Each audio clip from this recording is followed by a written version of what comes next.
Riker's book! Silver and Gold, Real Money for Real Men by Conrad Riker, available now.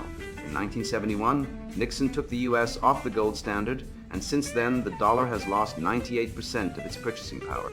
That's not economics, it's theft. While feminist academics screech about the wage gap, they ignore the real robbery. Central banks printing money to fund their social experiments while your savings evaporate. Gold doesn't care about pronouns or diversity quotas. A 1-ounce Kruger Orange in 1980 bought a tailored suit. Today, same coin, same suit. Meanwhile, the dollar in your pocket buys less than half the groceries it did a decade ago.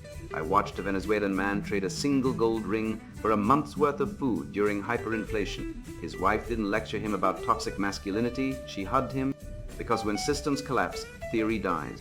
Real men don't whine about decolonizing finance, they stack metal. The Aztecs used cocoa beans as currency until Cortés showed up with Spanish silver. Guess which one survived? Modern money is feminist psychology in action. Endless digits on a screen. No accountability, no backbone. The Roman denarius was 95% silver until emperors started clipping edges to fund their wars. Sound familiar?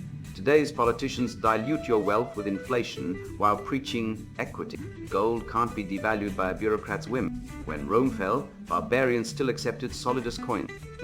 When the dollar implodes, you think they'll take your Venmo? Here's a red pill. Women test men's financial competence instinctively. It's evolution. A 2017 study in evolutionary psychological science found women rate men with tangible assets, land, precious metals, as more attractive long-term partners. Not because they're gold diggers, but because scarcity signals security. Your girlfriend might virtue signal about crypto, but when the grid goes down, she'll want the guy with a sack of silver dime. The manufacturing of consent isn't just media propaganda. It's the Fed convincing you debt is normal. My grandfather bought a house on a single factory wage.